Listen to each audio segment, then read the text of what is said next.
Welcome to City Life. I'm Beverly Thompson. Sports tourism is big business for cities throughout the nation, and the Bull City wants to get in on the action to attract, support, and promote these events in our community. Joining me to talk about Durham's new sports commission and how it's going to lead our community's efforts attracting sporting events is Executive Director Ashleigh Bachert. Ashleigh, welcome and thank you so much for joining me today. Oh, thank you so much for having me. It's a pleasure. So Ashleigh, I understand the founding of the sports commission just came about a year or so ago. Yeah. For our viewers who might be learning about this for the first time, give us a little bit of background. What is the purpose of the Sports Commission? Yeah, so our mission is to drive economic impact and social impact through the recruitment, attraction, promotion of both youth, amateur, and professional, obviously with the Bulls, and kind of what that can do for the city. So it's a huge business, just like you said, and we're excited to be a part of it.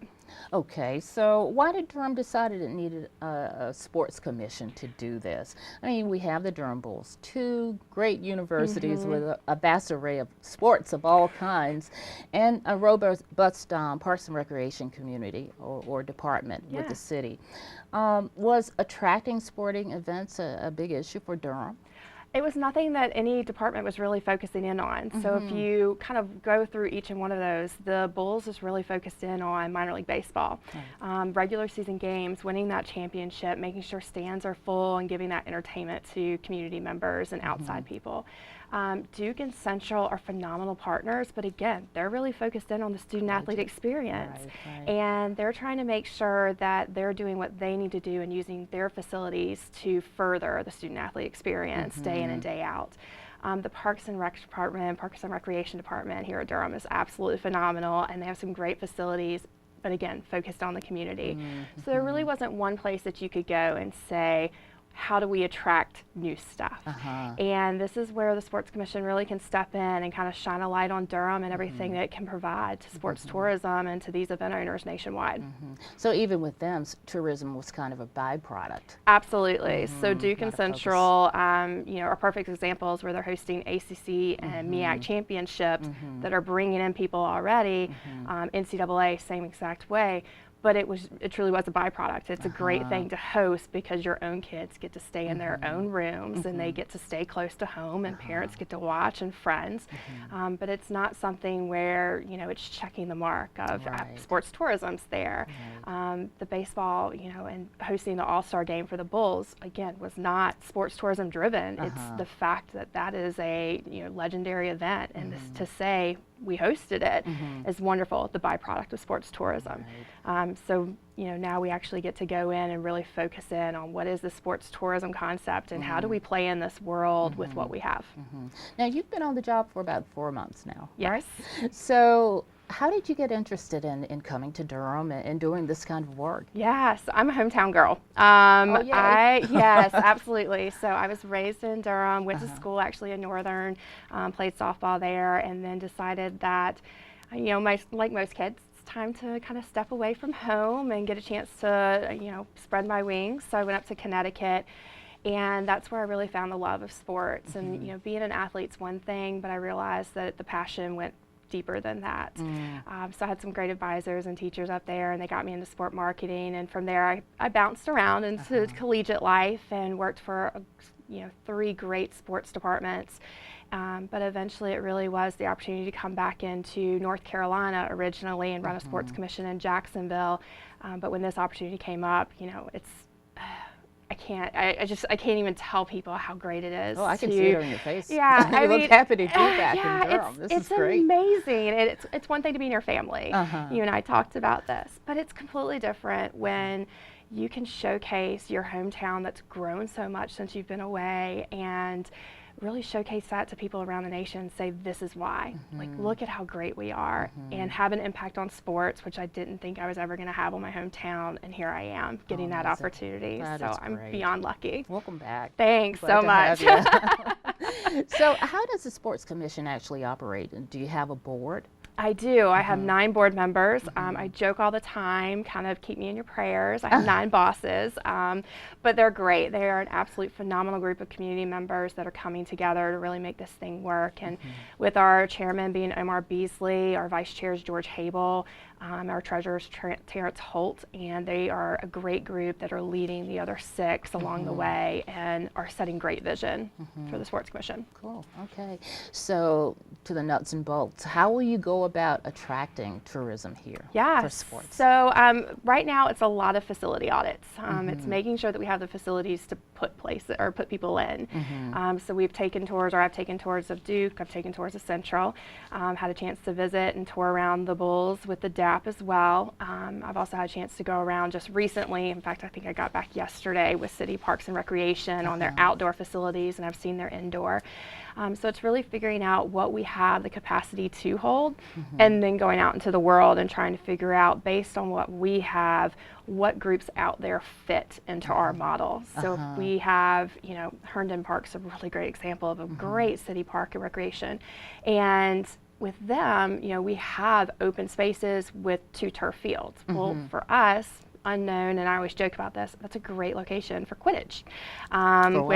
Quidditch, yeah. Okay. This is always, it's a great discussion starter. So the book's Harry Potter. There's actually a game, Quidditch, that's kind of this make-believe up in the air, but college kids have taken it to ground level and have created this whole world. And a very competitive and fun to watch sporting event. So, we have a great opportunity to host a regional because of that facility, but it's probably not ready to host something like an NCYSA state championship. So it's taken into account everything we have to have, where our hotels are, what partnerships are already developed in the area, and kind of drilling down into what's feasible for us.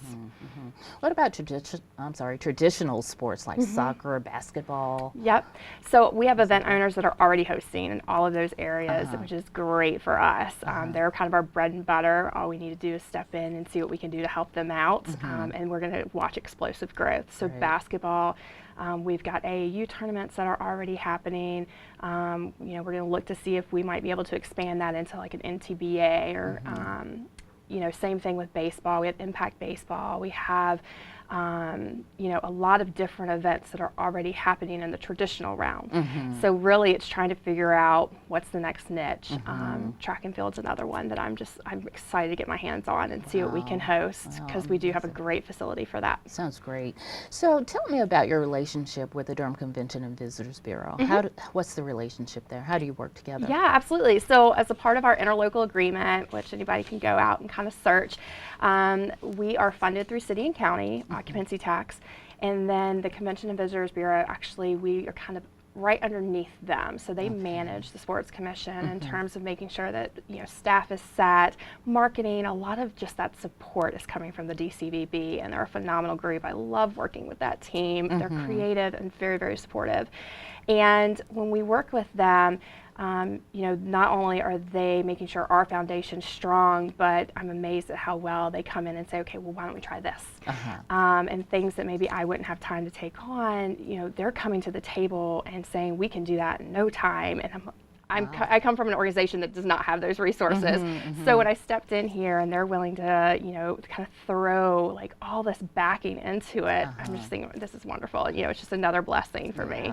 Cool. And they're so talented too. Yes, they are so talented. If you've ever been to an annual meeting? I went to my first one and I was blown away by just the level of professionalism and the speaker and how well and how receptive everybody was. Definitely. Yeah, they're a phenomenal group. I'm very, very lucky to be a part of them. And I think you talked a little bit about the assessment that you're doing. Is there anything else you can tell us about that and how it's going to kind of fill needs? Yeah, so we're going to do this in a little bit of a phase process. So the first one right now is just a very basic, what do we have and kind of where do we go? The next one is going to be a little bit more in depth. So if the facilities that we do have, how are they graded on tournament level? And if we need to go in and do we need to add portable mounds for baseball to these certain ones, things that can kind of leverage it in to make a B field an A field for us. The next step of it's actually going to be the marketing and feasibility study for new facilities. And this is going to be kind of a highlight of what we do. Went through the process in Jacksonville, and it's, we want the community to have a say in this. We want to get their kind of thoughts and feelings on what they think is going to work best.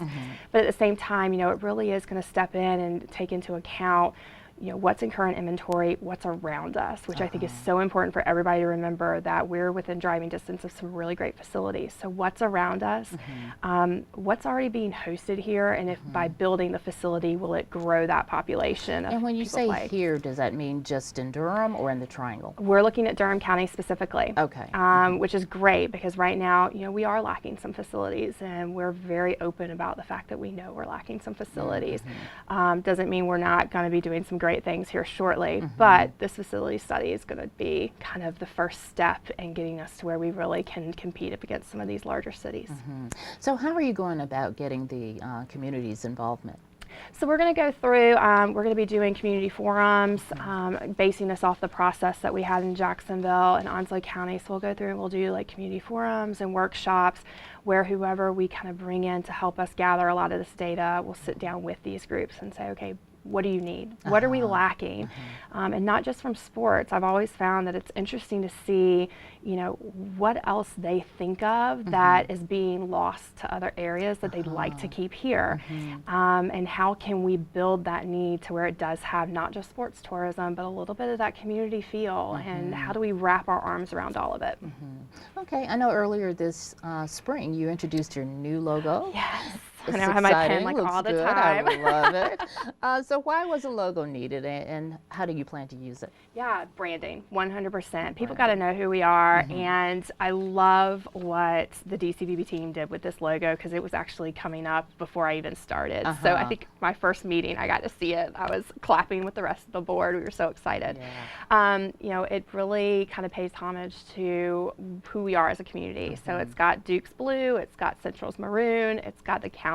I always joke it's not Carolina blue, it's the county's blue. It has the bull, which plays perfect to the Bull City and that we're known of, and then it has the city stars. So it's a great shield that represents that the whole entire community is backing what we're trying to accomplish. And we've already kind of unveiled it at not just this meeting and throughout the community, but it went on the national stage when we went to the symposium. And we had a lot of people that were very jealous. I told what the reaction was. I called it. I was like, oh man, they're going to be so jealous. And 100% they were very, very jealous. Yeah, so I was like, yep, that's Durham. All right. So Ashleigh, what are the next steps for the commission? Yeah, so we have an event owner workshop that's coming up on Tuesday, May 23rd, and that'll be a quarterly. So this is a great opportunity for me to talk to local people that are already hosting events and figuring out ways that we can help them, but we also want to create that dialogue between them. A lot of times they can help each other, whether it be from logistics to insurance needs to how to attract food trucks that maybe someone can get that someone else wasn't able to get.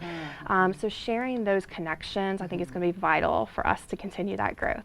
We're going to be having a board retreat latter part of June, and we're bringing a facilitator out of Clearwater, Florida, who's actually been doing this for 28 years, started theirs, and he's really going to kind of hone down in on what's success for us, what does that mean, and making sure that the board, again, is creating the right vision for Durham, and not a vision maybe that Raleigh or Greensboro or somebody else has. Like, we're very unique, and we want to capture that. And then we're already starting the bid on events. So we've got one, that's going to be due at the end of July that we're going to be going after, another one that's due, or two that are due by December for kind of far off, but hopefully we'll know something by the end of the year on one of them. Exciting. Yeah, this is the nitty gritty work that I absolutely love. So how do you plan to involve youth? So, oh man, I love this question. I love the youth. So we're going to have them involved with a lot of our events, and whether that be just exposing them. We have the American Junior Golf Association's actually hosting a national championship at Trayburn in July, and we want to bring youth out to the course to be interacting with these high school age kids and putting on clinics and talking to them about what it took for them to get to this level. Great learning opportunity. Yeah, and for some of these kids, it'll be the first time they've ever stepped foot on a golf course, and it's a special feeling. It could be perceived boring on TV, completely different when you're live. So we'll be doing things like that. We're working through internships right now. In fact, I've got a Duke football player that's going to be coming in. We've got a Central student that potentially is going to be helping us with some social media. So really trying to expose them to a completely different side of athletics, because you typically think college or professional. And then there's this whole world of sports tourism. So, between internships and trying to get them, involved in different events and volunteering and things, we got some great things up our sleeves. Sounds great. Yes. And one more thing, I hear there's a charitable component to this as well. There is. So we are a nonprofit, so we're a 501c3, and we are working through what exactly that's going to look like for us. There's a lot of different ways we can go about with the charitable side, whether it be Friends of the Sports Commission, donor, membership type program, or are we going after special events that allow, local businesses to be involved with what we're doing. That one's still kind of up in the works and will be reviewed at the board retreat. So whatever they decide, I know it'll be right for Durham. Great. Ashleigh, your excitement is contagious. Oh, I love you. it. I love it. This is going to be awesome. So if our viewers want more information, how do they get that? Absolutely. I want you to go visit DurhamNCsports.com. We are also on Facebook and Instagram right now. And then they can always call my office. I'm an open door policy. I love hearing from people and having visits. So we're at the DCVB at 212 West Main Street. But yeah, giving me a call. I can definitely make sure a phone number. But yeah, I'd love hearing from people. I love the visits. It makes me happy. So any closing thoughts about this wonderful opportunity for Durham? You know what, probably my last closing, I can't thank enough the four kind of groups that came together. So between the city and the county, the chamber, and the DCVB, they really gave Durham this opportunity that's so special, and the thought process that kind of took them through this creation, I know was in the works for a while. And it's not because I hold the position. I would have said the same thing had I not held the position, but it really was the right thing to do. And I'm so excited that not only do we have their backing, but I can already tell we have the community backing. And I want to make the community proud. It very much is deep in my heart. I want to make Durham proud. Great. So Sounds like the timing is just so perfect for yes, Durham right now. 100%. Yeah. Ashleigh, thank you Thank so much for you. joining me. I really appreciate you coming. No problem. Thank you. Okay. Well, that does it for City Life. Don't forget to like us on Facebook, follow us on Twitter and Instagram, and watch us on Durham Television Network and on YouTube.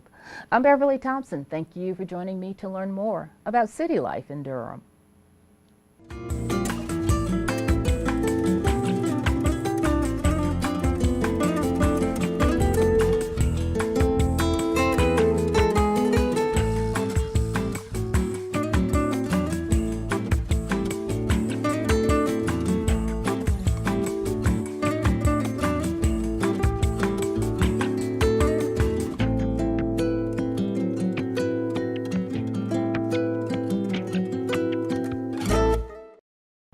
This has been a production of Durham Television Network.